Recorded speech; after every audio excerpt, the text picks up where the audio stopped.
O hidden life, vibrant in every atom. O hidden light, shining in every creature. O hidden love, embracing all in oneness. May each who feels himself as one with thee know he is also one with every other.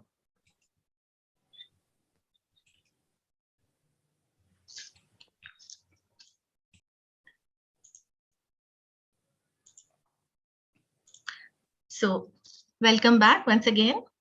Today we have with us Brother Shikhar Agnihotri, who will be conducting the study of this letter number 11. And he is very well known in the theosophical circles, and his lectures are always such a joy to listen to because of his such a simple and easy style, which is we can relate with and understand very easily. So Brother Shikhar ji, he is a Bachelor of Science. He holds the bachelor's degree in Nautical Science from Mumbai University. And he had a profession in shipping. He took voluntary retirement after 10 years from this shipping services. Then he joined the Theosophical Society in 2008, and he came in touch with Theosophy, which was due to his mother, who is also a very well-known person and very scholarly, Mrs. Vasumati Agnihotri. She is an active member since 1980s. So Shikharji has been the founder member and assistant secretary of the Pragya Lodge of Lucknow, India. And he is also the founder member and secretary of the Maitri TOS group, also in Lucknow, India. Shikharji is the national lecturer of the Indian section. And for the past 4 years, he is holding numerous lectures. He has conducted study camps, seminars, so many youth camps and public lectures on various theosophical subjects and also holistic health. And he has been traveling all over India, and now since the lockdown, he's also very active in online lectures. He has lectured at various lodges, schools, and also colleges. His articles have been published in the national magazine, which is the Theosophist, in the Indian section magazine, which is the Indian Theosophist, and several other magazines, Wake Up India, and also in several theosophical French and Spanish magazines. He has contributed many articles in the books which are published on mysticism and Corona. Shikharji is also the international speaker of the Theosophical Society for the past 2 years, delivering many lectures globally. In May 2020, that is last year during the lockdown, he, along with his wife Catalina, together they started this YouTube channel, Pragya CS Studio, which is so familiar to us now. And through this channel, they are making the theosophical teachings available to as many as possible all over the world. At present, he is volunteering in the international headquarters of the Theosophical Society in Adyar. And we know him, the face behind most of the national, international events, who is working behind the scenes, hosting and conducting various events. So I welcome Shikharji and I request you to begin the session now. Thank you, Vibhaji. Thank you for the introduction. And namaste. Good evening to all of the, and good afternoon to all the delegates, depending upon from where you are joining. Forgive me for my voice today because I'm down with some cough and cold, so I'll be speaking in a little low, heavy voice. Okay, I can share the screen now.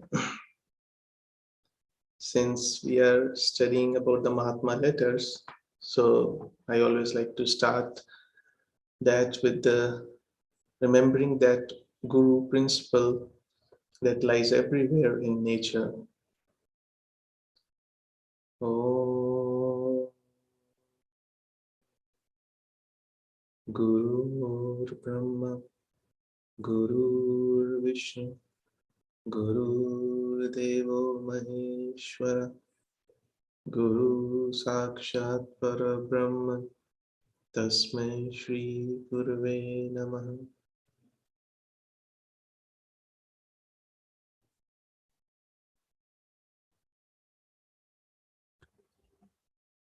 Hearty greetings once again to everyone from Adyar right now where I am.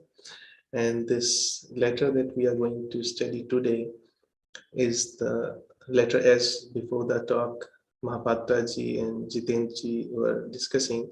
It is letter number 11 as per the Brother Wick's book in the chronological order, in which the letters are arranged in the chronological order. And the earlier book in which the letters were compiled as per the content of the letter based on discipleship or probation or something else. So in that book by I think A. Trevor Barker, so in that it was number 28. Although it is labeled as received on 1880 December, but the note says that it is quite uncertain or impossible to tell the exact date of this letter, and it is a long letter, mind you, although it does not have a very deep philosophical, technical, theosophical teachings, but some in the first part that we will take today and some in the second part, there are some very strong messages, pearls of wisdom that we can gather from this letter, and also we can see how the human mind works, especially under the influence of ego or pride or vanity. So the date of this letter is uncertain, the receipt, because this letter did not come as a separate letter, but it came enclosed along with the letter number 10 that was studied earlier, which was received by Mr. Sinnett. The letter number 10 was addressed to Mr. Sinnett in reply to his letter to the Mahatma, and that he received sometime after December 1st, 1880. But Sinnett indicates 1881. After that, he puts a question mark and notes that written toward the final break-off. I think we have covered a lot of letters now in letters now in which we have seen how the relationship between the Mahatmas and the AP Sinnett, HPB, Colonel Olcott, and A.O. Hume evolved over over a period of time, and how Sinnett stuck to Theosophical Society and A.O. Hume drifted apart. But this letter was written towards the final break-off, but the final break-off was not yet about to happen. It was still a considerable time later.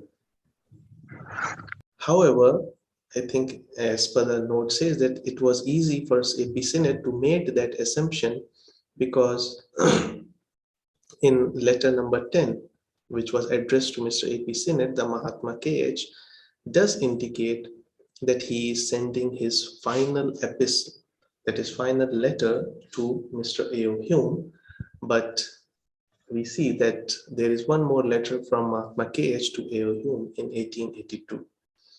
So that was the reference from the last letter. And if we go through this letter, if we carefully read it, we find that this letter is the answer to Hume's reply to the Mahatma's first letter to him. And that first letter to A. Hume by the master was not in the Mahatma letters, but still it is contained in the appendix. If we check in the same book, the chronological book with the letters, there is an appendix. In that appendix, all the other letters are also compiled. In that letter is given, and also a large part of it was given in the book, The Occult World. And here in this letter, we have been observing the minds, how the mind of the people, like all the people who were involved in this process, was working, and unknown to themselves, their motives were quite an open book in the eyes of the Mahatma or the master. So it is a classic case for us to study, which the master is explaining in detail how our motives are hidden, of which many times we ourselves are not aware, because it is human nature to think that I am the best or I am the correct person, and the blame always goes to someone else. Now, coming on to the real letter,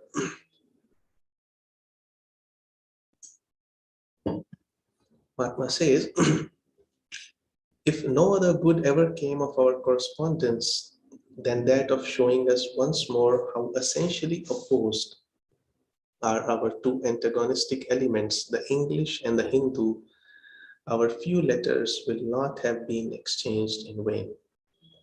Sooner can oil and water mingle their particles than an Englishman, however intelligent, noble-minded, and sincere, be made to assimilate even the exoteric Hindu thought, let alone its esoteric spirit.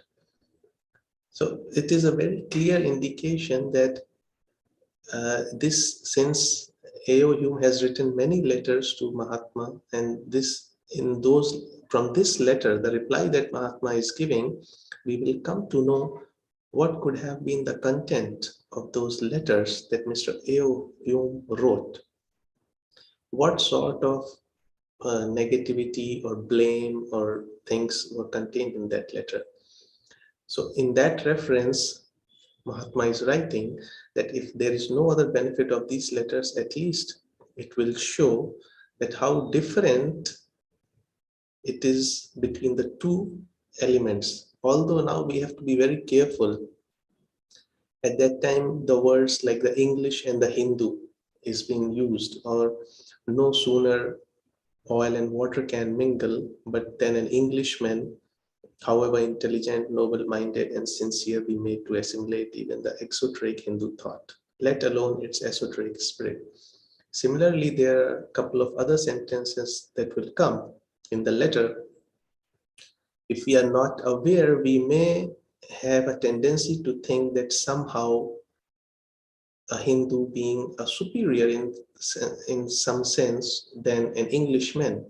But I think the sense what he is trying to say is not that. What he's trying to say that a person with such, he's actually referring to a general nature, and we cannot apply that general nature to all.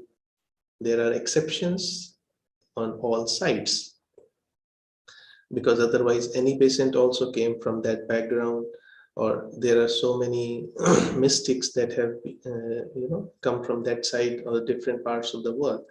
What maybe he is indicating that the amount of maybe pride, prejudice, or conditioning, sense of superiority, because imagine at that point of time the English empire was in so much vast, a large part of the world, so there may be a natural sense of superiority in comparison to others. So that's what I think he's addressing, that no matter how intelligent or noble-minded or sincere person may be, but if he is not an open-minded and humble person, he's saying it will be very difficult for him to assimilate even the exoteric Hindu thought.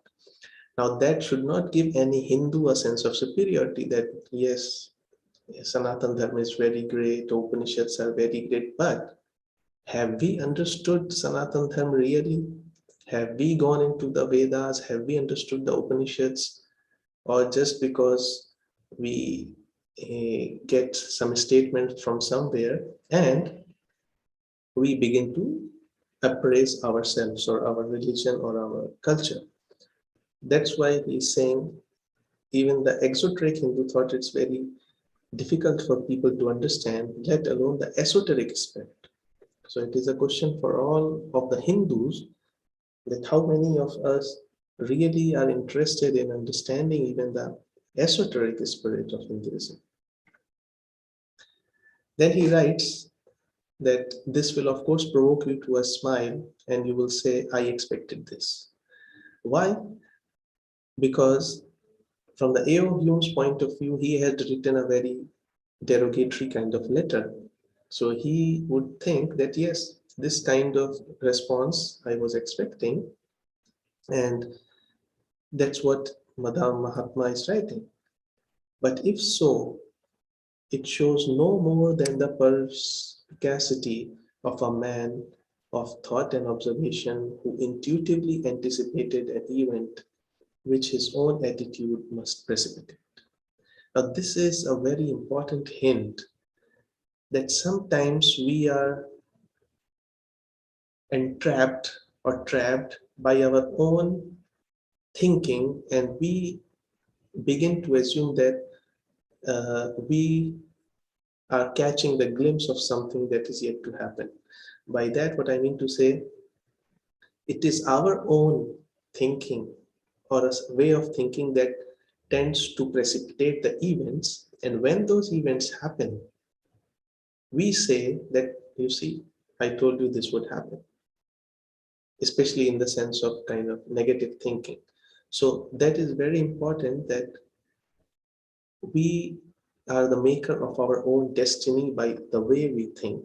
And if we want to see a particular outcome or an event, suppose we don't like a person and there are certain allegations on that person, and we want to see those allegations to be proved against that person, although we will not say clearly that in front of everyone, because we may be having a mask of being good, but subconsciously we may be having this thought that it's good that this person is, convicted or something. And when that happens, we will tell everyone, you see, I always thought so. So that is the kind of thinking that the Mahatma is warning him.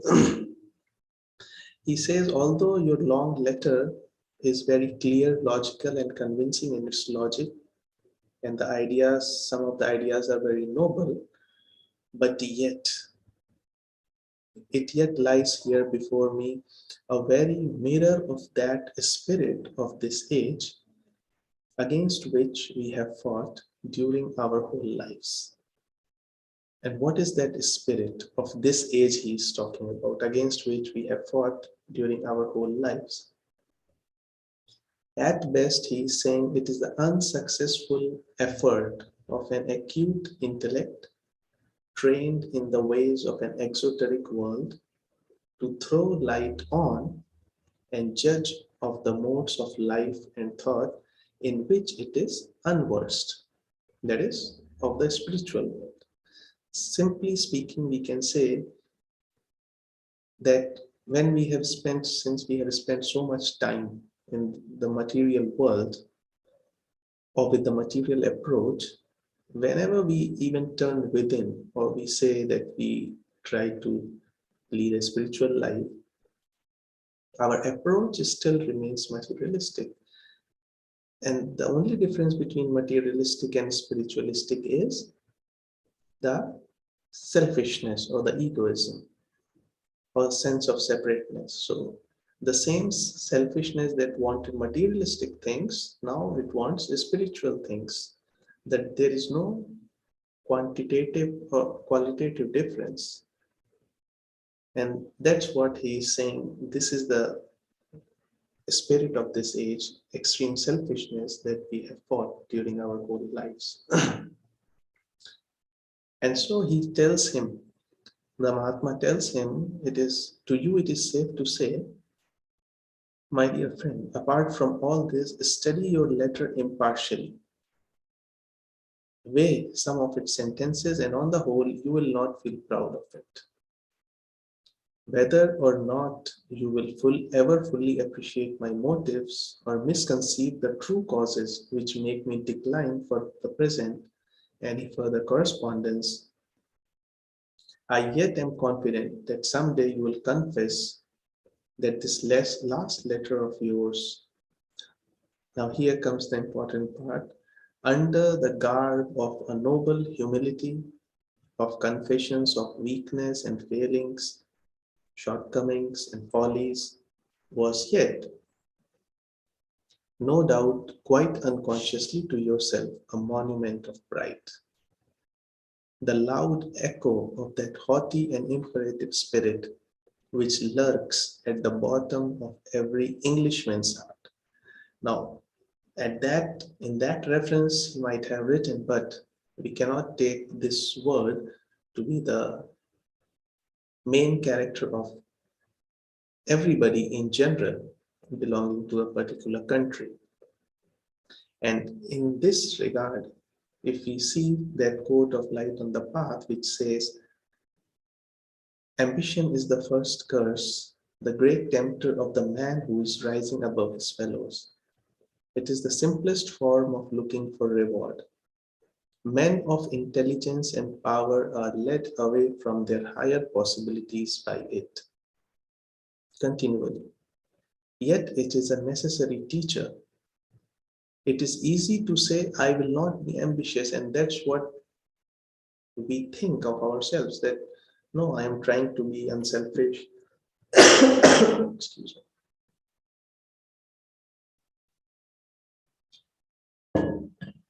Or I'm trying to be selfless.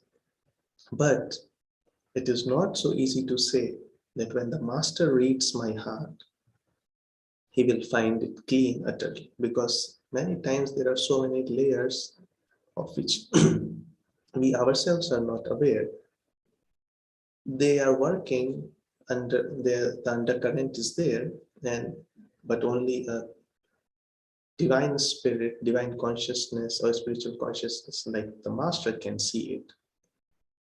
And also to clarify this thing, when he's talking about the Englishman, since this letter was the letter with letter number 10, which was addressed to Mr. Epicene, he wrote in letter number 10 that you must not bear me a grudge for what I say to him. Him means Mr. Hume, of the English in general.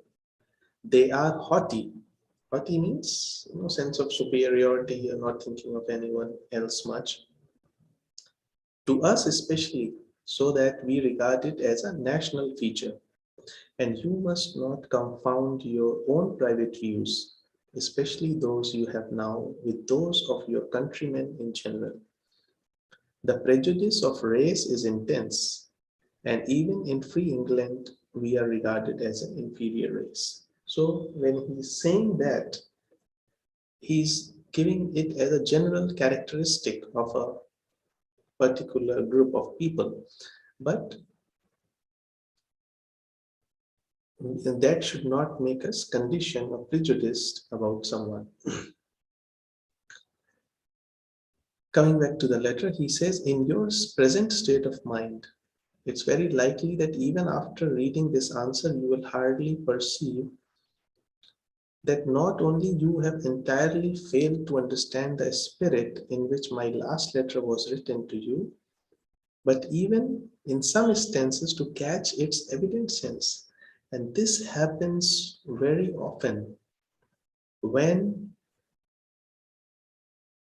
we are not open-minded, and when we actually, because we see what we want to see, as I just discussed earlier, when our vision is not impartial, it is covered with any kind of prejudice, then we see only what we want to see, not the truth. And in that state of mind, even if the God comes in front of us, like, I mean, whether it's Krishna before Duryodhana or Ram before Ravana or Krishna before Kans, they do not see the divine in them. They see their enemy. So we see whatever we want to see. So that's why the master is saying that you were preoccupied by one single all-absorbing idea and failing to detect any direct reply to it in my answer. And what was the reply that he wanted? This Anglo-Indian society, of which he and Mr. Sinnett will be the in charge and they will receive instructions. So, but the master didn't give a direct reply. So before taking time to think it over and see its general, not personal applicability, you sat down and accused me, that is Mr. Hume sat down and accused the Mahatma right away of giving him a stone when he asked for a bread. And that is a very standard reaction of an impatient mind. And that is why in this path we are told to be patient, and even if some queries comes, to observe silence, to think it over ourselves, not to reach to conclusions quickly, but rather be observant of the bigger picture, not the integrated picture, not just part by part. And from the next sentence, it looks like Mr. A.O. Hume accused the Mahatma of being a lawyer in some of his past lives. So I think he is replying for that, that no need of being a lawyer in this or any previous existence to state simple facts. And I think anybody who speaks the truth, observes the facts, links the events, there is a natural way of corroboration. So there is, of course, here no need of being a lawyer as such. So no need to make the bad appear the better cause when truth is so simple and so easily told.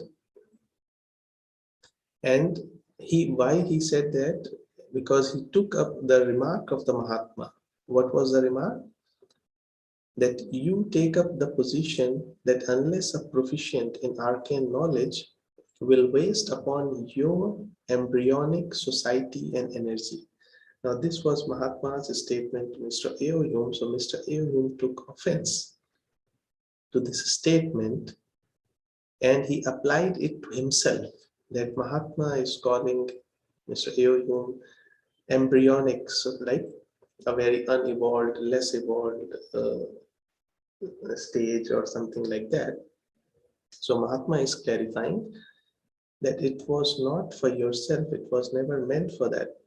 It related to the expectations of all those who might desire to join the society under certain conditions which were told beforehand and that were firmly insisted upon by Mr. Hume and Mr. Sinnett. So the letter as a whole was meant for Mr. Sinnett and A.O. Hume, but this special remark was applicable to all people in general, because Europe was still not yet ready for this kind of esoteric knowledge, at least all it at one go. So slowly, gradually, that was the plan to disperse that knowledge. So that's what he might have meant. Another thing, he might have accused Mahatma that he misunderstood or Mr. Hume.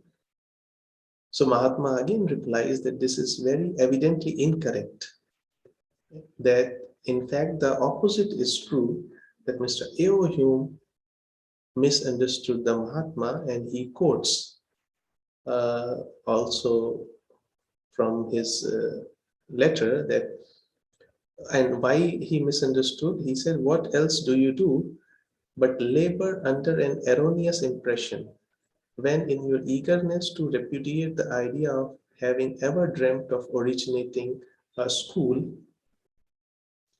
you say of the proposed Anglo-Indian branch, it is no society of mine. I understood it to be the wish of yourself and chiefs that the society should be started and that I should assume a leading position in it. So in his letter to Mahatma, Mr. A.O. Hume somehow he got this idea that the White Brotherhood, the Mahatmas and their chiefs, they wanted an Anglo-Indian society and they want Mr. A.O. Hume to be the head or the leading position in it. But the Mahatma said that he completely misunderstood what they wanted to convey. And to this, Mahatma replied that if it has been their constant wish to spread on the Western continent, especially among the educated classes, the branches of the Theosophical Society, as the front runners of universal brotherhood, it was not like that in Mr. Hume's case. And we, when he writes we, the chiefs and I, he's writing for himself, he said, we clearly refused at the idea that such was our hope in regard to the projected Anglo-Indian society. Because from the very beginning, the idea that was pushed by the Mahatmas was the brotherhood, universal brotherhood between our races. And that idea met no response, and not just no response, it was, he used the word poo-pooed or brushed away from the first, and so was abandoned even before he received Mr. Sinnett's first letter. On his part and from the start, that is from Mr. Sinnett's part, the idea was solely to promote the formation of a kind of a club or a school of magic. So it was never the Mahatma's proposal or by Brotherhood's proposal, and nor were they the designers of the scheme. So why did he spend so much of efforts to show that they are in the wrong? It was actually Madame Blavatsky, not them, who originated the idea, and Mr. Sinnett took it up. And notwithstanding his frank and honest admission of Mr. Sinnett that he was not able to grasp the basic idea of universal brotherhood of the parent society, his aim was but to cultivate the study of occult sciences, an admission which ought to have stopped at once every further importunity or continuity of effort on her part, that is HPB's part, was done, although it was refused in the beginning, but Madam HPB succeeded in getting the consent from her direct chief, Master M, and then later Master KH promise of cooperation. Finally, through his mediation, she got that of their highest chief, the Maha Chauhan, to whom Master KH submitted the first letter that A.O. Hume wrote to him. But this consent that was given of the trial, Master KH very clearly says that was obtained under the very clear and unalterable condition that the new society should be founded as a branch of universal brotherhood, and among its members a few elect men, persons, and if they choose to submit to the Mahatma's conditions instead of dictating their own conditions, as we have studied in the earlier letters, which A.O. Hume and A.P. Sinnett tried to do, they can be allowed to begin the study of the occult sciences under the written directions of a brother. But never ever did they dream of creating a hotbed of magic, because such an organization was, as mapped out by Sinnett and yourself,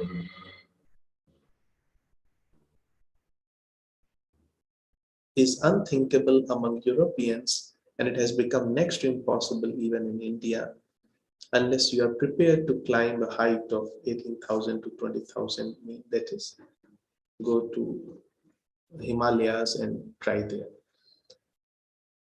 Why also in London? Because he said the greatest as well as most promising of such schools in Europe was attempted and failed most signally 20 years ago in London.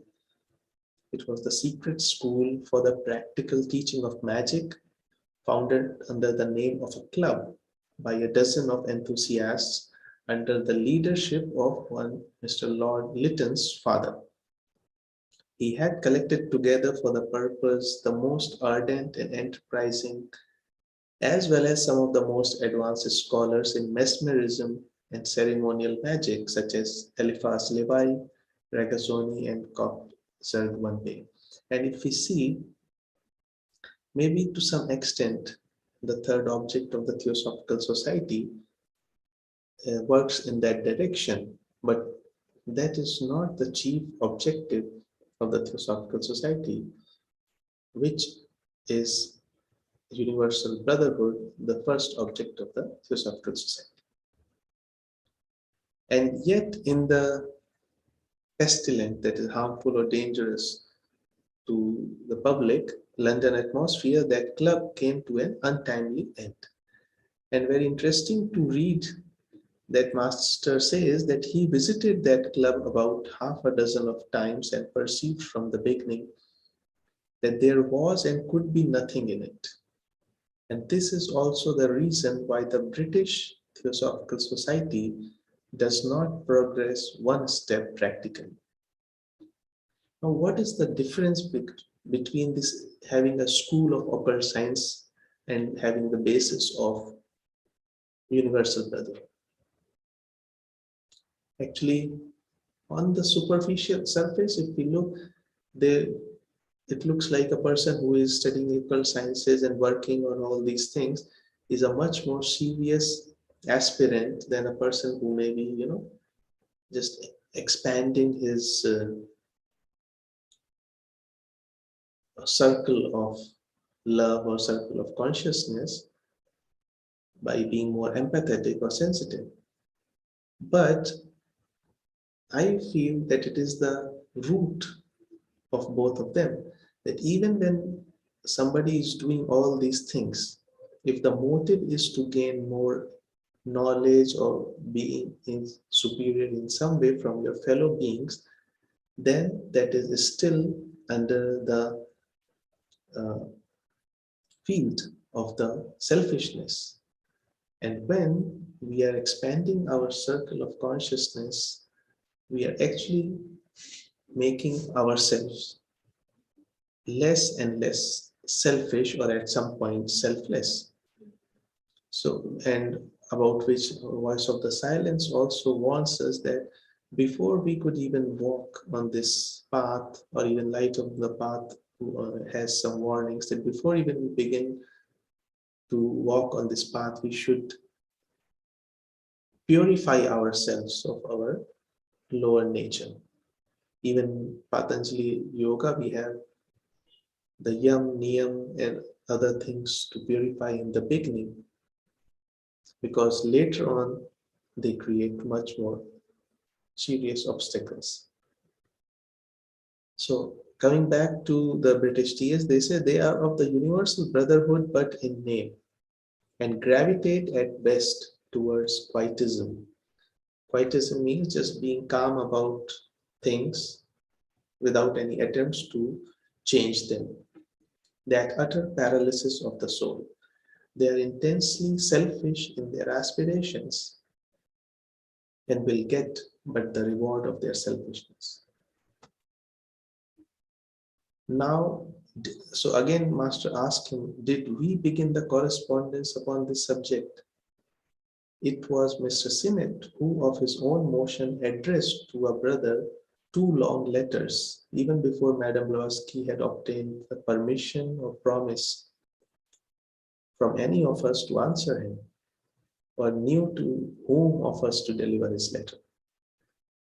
Her own chief having refused point blank to correspond, it was me that she applied, and moved by regard for her, I consented, even telling her that she might give you all my Tibetan mystic name that we often see in the letters Kutumi, Lal Singh, and I answered our friend's letter. And then came yours as unexpectedly. You did not even know my name, but your first letter was so sincere. Now here again he points out about the human nature, that his first letter was so sincere and its spirit so promising. The possibilities it opened for doing general good seemed so great that if I did not shout Eureka after reading it and throw my Diogenes lantern into the bushes at once, it was only because I knew too well human, and you must excuse me, Western nature. Unable, nevertheless, to undervalue the importance of this letter, I carried it to our venerable chief. All I could obtain from him, though, was the permission to temporarily correspond and let you speak your whole mind before giving any definite promise. So they might have known all along, but they wanted to see the things unfolding and also to prove how the human mind works and how there are layers and layers. And especially when somebody genuinely steps on this path, a whole lot of occult forces start working on them. And the other aspect that Mahatma says that we are not gods, and even they, our chiefs, they hope. This is also one very important aspect that we need to understand, that very often we think that uh, being God means knowing everything, or when we say divine plan, that everything is fixed, but it is fixed to an extent to the person, or even our own willpower or our own behavior reaction to a particular event can change the chain of events which were predicted earlier. So actually, and since in the next sentence, Mahatma is saying human nature is unfathomable. So which means that this gives also, since we are all the habits, the creature of our habits, so it is easy to predict our behavior, our reaction. And that's how the chain of events can be predicted. But suppose due to some good karma, or due to study some theosophy or some other uh, wisdom code, we behave or react in a different way altogether in a particular situation, that prediction will no longer hold applicable, because we did not react as per our habits, but we reacted with a new mind. And that's why even that's what Mahatma is saying, that even when they make the effort, why they said that TS was put on probation. If they knew everything from the beginning, there would not have been so many, misunderstandings or obstacles. So because they also put their best efforts within the range of law of karma, and then they hope. And yours is perhaps more intensely so than any other man I know of. Your last favor was certainly, if not quite a world of revelation, at least a very profitable addition to my store of observation of the Western character. So he's saying that he has learned a lot from Mahatma has learned a lot from Mr. A.O. Hume's character of a modern, highly intellectual Anglo-Saxon. But he also says that it would be a revelation indeed to Madame Blavatsky, who did not see it coming, because she was very uh, trusting person, and he's also saying that she better not find it out, because it would knock her off much, because she will lose faith in her own powers or observation, that she was proved wrong. And she was also proven wrong, among other things, in relation to Mr. Sinnett's attitude and Mr. Hume's attitude. And even though she met Mr. Hume and Mr. Sinnett personally, but the Mahatma never met them personally. Because Madame Blavatsky wanted to have the society rather than not having a society at any cost, and later on to take her chances afterwards. But the Mahatma says that he had warned her that Mr. Hume is not a man who will submit to any conditions but to his own, or even take one step towards the foundation of an organization, unless you will receive such proofs, which we generally give to those who by trial of years have proved themselves thoroughly trustworthy. So he's saying that he told HPB that Mr. Hume is not the kind of that person, and he will want such kind of proof which only a accepted chela or a person on probation or who has proved their eligibility can get. But she rebelled against this idea and assured Master KS that if he gave an impeachable test of occult powers, he would be satisfied, whereas Mr. Sinnett would not. But after giving the proof of the brooch, we remember the brooch event that went missing and then it was reappeared of Mrs. Hume's. What were the results? While Mr. Sinnett believed it and never repent of it, but Mr. A.O. Hume allowed his mind to become gradually filled with doubts and most insulting suspicions.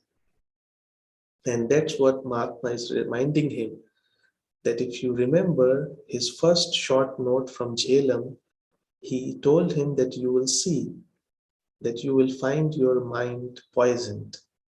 But at that point, Mr. Hume misunderstood that his mind would be poisoned by a letter by Colonel Olcott in the Bombay Gazette. But no, this poison was the making of his own thinking, of his own doubts. You not only doubt the brooch phenomena, you positively disbelieve it.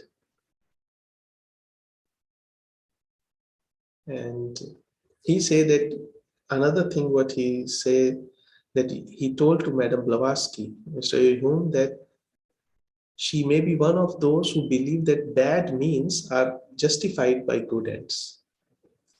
But for such a person of Mr. Hume, who is consider himself to be so moralistic, he should have full with scorn, with scolded almost to HPB, and instead of that, he assured her of his unalterable friendship, like being a hypocrite. And even your letter to, even Mr. Hume's letter is to Mahatma KH is full of the same suspicious spirit, that which he would never forgive in somebody else. That is the crime of deception, showing something else to be. He was trying to forgive that deception in HPB, but actually he did not, but he was only waiting for a right opportunity to make more harm to the society and to HPB. So that's what Master K is saying, that my dear sir, these are the strange contradictions.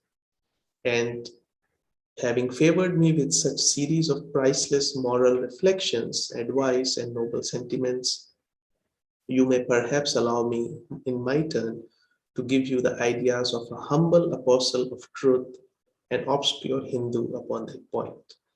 And this we will take in the next session, that about the morality, that since a man or human being is a creature born with a free will, and he has been given a reason from where all his notions of right and wrong arise, he does not per se represent any definite moral ideal. So what is this moral that he's talking about, and what was the example that he gave, and how all throughout his letter he was misquoting, misunderstanding, and even being derogatory towards the Mahatma and SPB. We'll see in the next session. Thank you for this opportunity, sir. Shikharji, thank you very much for taking us through this letter and explaining these concepts. Despite of your not being very well today, we wish you recover very soon. And I request Meenakshi ji to give us the translation in Hindi. Namaste. Thank you, sister. Thank you, brother. आज हम letter number 11 ले रहे हैं, जो कि master के H A.O. Hume को लिखते हैं दिसंबर 1880 में। यह पत्र ह्यूम को लिखित प्रथम पत्र पर ह्यूम के जवाब पर मास्टर का प्रत्युत्तर है। अंग्रेज और हिंदू, यह हमारे दो परस्पर विरोधी तत्व वास्तव में कितने विषम है, इसे हमें फिर से दिखाने के अलावा हमारे पत्र व्यवहार से और कोई लाभ नहीं हुआ। हमारे कुछ पत्रों का आदान प्रदान व्यर्थ नहीं होता। तेल और पानी के कण एक अंग्रेज की तुलना में जल्द ही मिल सकते हैं, चाहे वह कितना भी बुद्धिमान हो, नेक और ईमानदार हो। वह हिंदुओं की सर्वसामान्य विचारधारा को आत्मसात नहीं कर सकता। उसके गहन गूढ़ स्वरूप को तो छोड़ ही दे। मास्टर कहते हैं, निश्चित रूप से आप इस पर मुस्कुराएंगे। आप कहेंगे, मुझे इसकी उम्मीद थी, ऐसा ही होगा। लेकिन यदि ऐसा है तो यह एक विचारवंत की सूक्ष्मदर्शिता से अधिक कुछ नहीं दिखाता है, जो सहज रूप से एक ऐसी घटना का अनुमान लगाता है जिसे उसके अपने दृष्टिकोण से होना चाहिए। मास्टर कहते हैं कि आपके लंबे पत्र पर स्पष्ट रूप से और ईमानदारी से कहे तो उसके तर्क कितने ही ठोस हो, कुछ विचार कितने ही नेक हो, उसकी महत्वाकांक्षा कितनी ही प्रबल क्यों न हो, फिर भी यह मेरे सामने आज के युग के स्वरूप का वही प्रतिबिंब है जिसके खिलाफ हम अपने संपूर्ण जीवन में लड़े हैं। जिन जीवन पद्धति और विचारों से वे अनजान है, उस पर प्रकाश डालना और राय बनाना यह भौतिक दुनिया के तौर तरीकों में प्रशिक्षित एक प्रखर बुद्धिमत्ता का असफल प्रयत्न है, क्योंकि वे उससे बिल्कुल ही अलग दुनिया से संबंधित हैं। आगे मास्टर ह्यूम से कहते हैं कि आप क्षुद्र महत्वाकांक्षाओं के व्यक्ति नहीं हैं। मेरे प्रिय मित्र, आपके पत्र को निष्पक्ष रूप से पढ़े और उसका मूल्यांकन करें, और कुल मिलाकर आप इस पर गर्व महसूस नहीं करेंगे। आप मेरे उद्देश्यों को पूरी तरह से सराहे या नहीं, या सच्चे कारणों की गलत धारणा करें, यह अभी और अधिक पत्राचार करने में रोकता है। फिर भी मुझे यह विश्वास है किसी दिन आप यह मानेंगे कि आपका आखिरी पत्र बड़ी ही विनम्रता के आड़ में था, दोषों और दुर्बलताओं, कमियों और मूर्खताओं की स्वीकृति में था। फिर भी यह निस्संदेह आपके अनजाने में गर्व से भरा था, जो हर अंग्रेज के हृदय के तह में छुपा हुआ घमंड और अनिवार्य वृत्ति की गूंज है। आपको लिखे मेरे आखिरी पत्र के स्पष्ट भावार्थों को समझने में आप विफल रहे। उसे व्यक्तिगत रूप में नहीं, व्यापक रूप में समझने के अलावा आपने मुझ पर यह आरोप लगाया कि रोटी मांगने पर आपको पत्थर दिया। आगे मास्टर कहते हैं, आप एक गलत धारणा के तहत श्रम करने के अलावा और क्या करते हैं? जब आप एक संस्था के निर्माण के विचार को अस्वीकार करने की उत्सुकता में प्रस्तावित एंग्लो इंडियन ब्रांच के बारे में कहते हैं, यह मेरी कोई सोसाइटी नहीं है। मैं समझा कि यह आपकी और चिप्स की इच्छा है कि सोसाइटी की शुरुआत की जाए और मैं इसमें अग्रणी स्थान ग्रहण करूं।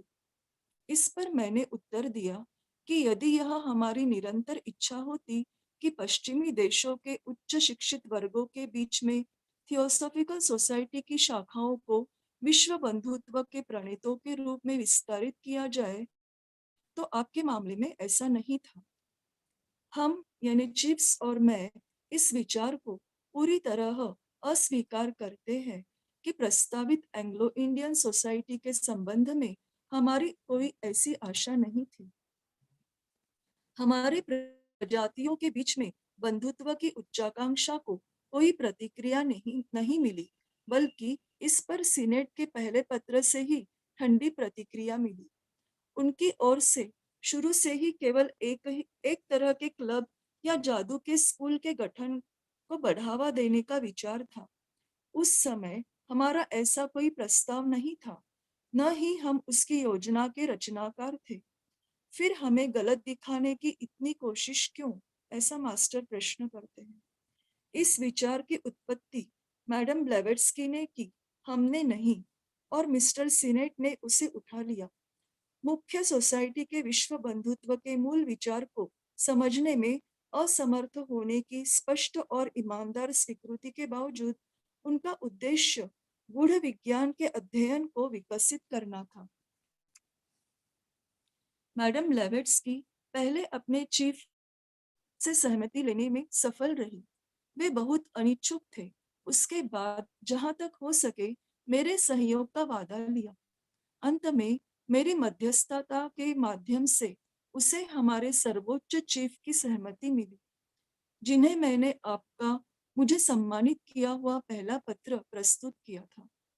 आप कृपया ध्यान में रखें कि यह सहमति पूरी तरह से व्यक्त और अपरिवर्तनीय शर्त के तहत थी कि नई सोसाइटी को विश्व बंधुत्व की शाखा के रूप में स्थापित करना चाहिए और इसके सदस्यों में से कुछ चुनिंदा व्यक्ति उनके द्वारा निर्देशित करने के बजाय यदि वे हमारी शर्तों को मानना चाहेंगे तब उन्हें एक महात्मा के नेतृत्व में उनके निर्देशनों के तहत गूढ़ विज्ञान के अध्ययन को शुरू करने की अनुमति दी जाएगी। लेकिन जादुई स्कूल का हमने कभी सपने में भी नहीं सोचा था। सीनेट और आपके द्वारा प्रतिपादित ऐसा संगठन यूरोपीय लोगों के बीच अकल्पनीय है और यह भारत में भी असंभव के करीब हो गया है। जब तक आप हिमालय के बर्फीले पर्वतों पर 18,000 से 20,000 फीट की ऊंचाई तक चढ़ने के लिए तैयार नहीं होते। यूरोप में ऐसे स्कूलों का सबसे बड़ा और साथ ही सबसे आशाजनक इस दिशा में सबसे आखिरी प्रयत्न 20 साल पहले लंदन में विफल रहा। लॉर्ड लीटन के पिता के नेतृत्व में 1 दर्जन उत्साही लोगों द्वारा एक क्लब के नाम से स्थापित जादू के व्यवहारिक शिक्षण के लिए यह एक गुप्त स्कूल था। उन्होंने इस उद्देश्य के लिए सबसे उत्साही और उद्यमी के साथ साथ मेस्मेरिज्म और अनुष्ठानिक जादू यानी सेरेमोनियल मैजिक में पारंगत विद्वान जैसे एलिफा लेवी, रेगाज़ोनी और कॉप जर्गवान बे को एकत्रित किया था। मैं लगभग आधा दर्जन बार इसमें गया था और शुरू से ही महसूस किया कि इसमें न कुछ है और नहीं हो सकता है। और असल में यह भी कारण है कि ब्रिटिश थियोसॉफिकल सोसाइटी एक कदम आगे नहीं बढ़ रहा। वे केवल नाम के ही विश्व बंधुत्व के हैं और ज्यादा से ज्यादा क्वाइटिज्म यानी शांतिवाद की ओर आकृष्ट हो रहे हैं, जो आत्मा को निर्बल करता है। वे अपनी आकांक्षाओं में अत्यधिक स्वार्थी हैं और अपने स्वार्थ का प्रतिफल प्राप्त करेंगे। क्या हमने इस विषय पर पत्राचार शुरू किया? यह तो मिस्टर सीनेट थे जिन्होंने स्वयं की चेष्टा से एक महात्मा को 2 लंबे पत्र लिखे। इसके पहले कि मैडम ब्लेवेट्स हमसे सीनेट को जवाब देने के लिए अनुमति या वादा प्राप्त कर पाती या हम में से किसे पत्र देना है यह जान पाती, एचपीबी के अपने चीफ ने पत्राचार पर साफ मना करने पर वे मेरी तरफ आई। उसके लिए सम्मान से प्रेरित होकर मैंने सहमति दी, यहाँ तक कि आपको मेरा रहस्यमयी तिबेटी नाम वह बता सकती है, ऐसे मैंने कहा।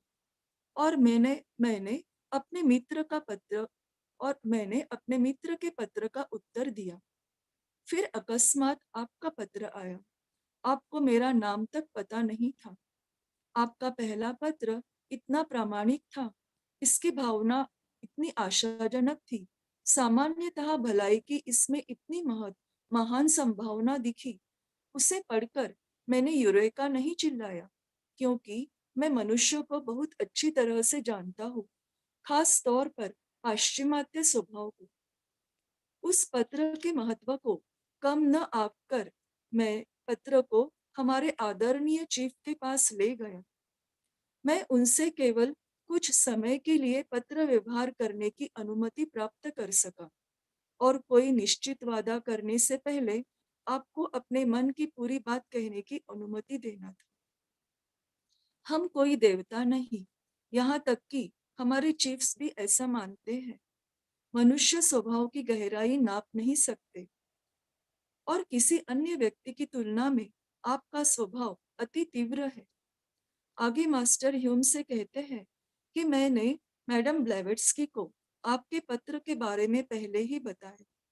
कोई सोसाइटी न होने के बजाय वह किसी भी तरह पहले सोसाइटी का निर्माण चाहती थी और बाद में उस पर जोखिम लेना। मैंने उसे चेतावनी दी कि आप ऐसे मनुष्य नहीं जो किसी शर्तों के अधीन होंगे, सिवाय अपने, और न ही किसी संस्था की नींव रखने की तरफ एक कदम भी आगे बढ़ेंगे, चाहे वह संस्था कितनी भी महान हो। जब तक आपको पहले ऐसे सबूत न मिले जैसे कि हम आम तौर पर उन लोगों को देते हैं जिन्होंने वर्षों के परीक्षण से खुद को पूरी तरह से भरोसेमंद साबित किया। मैडम ब्लेवेट्स्की ने इस धारणा के खिलाफ विद्रोह किया, मुझे आश्वासन दिया कि यदि मैं आपको सिद्धियों का एक स्पष्ट प्रात्यक्षिक दूं, तब आप संतुष्ट होंगे, जबकि मिस्टर सिनेट कभी नहीं होंगे। और अब तुम दोनों के पास ऐसे सबूत हैं, तब इसका परिणाम क्या निकला? जबकि मिस्टर सिनेट ने माना, और इस पर वे कभी भी पश्चाताप नहीं करेंगे। आपने अपने दिमाग को धीरे धीरे घोर संदेहों और बहुत ही अपमानजनक संदेहों से भर दिया। थैंक यू, धन्यवाद, नमस्ते। Meenakshi ji, thank you so much for this Hindi translation. I now invite any participant who would like to discuss or ask any question to please unmute themselves and speak.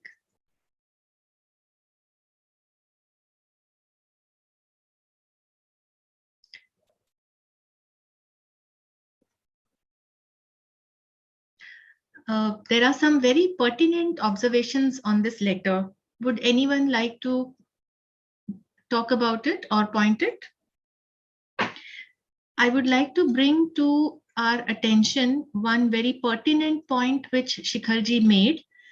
This was regarding the selfishness. Selfishness, which is of the material nature, wanting material things. And then the same selfishness, which is wanting spiritual things for itself. So such kind of a nature, it is not progressing on the spiritual path. This point is very pertinent because further in the letters, the Mahatmas have clearly mentioned repeatedly that selfishness of higher nature is far more dangerous than the selfishness of the lower nature. And right in the beginning, Shikharji made this point. So thank you very much, Shikharji. It will do well for everyone to contemplate on it. Thank you, Vadi. Any other point, if somebody thinks which was very important and they want to bring it to the attention of all?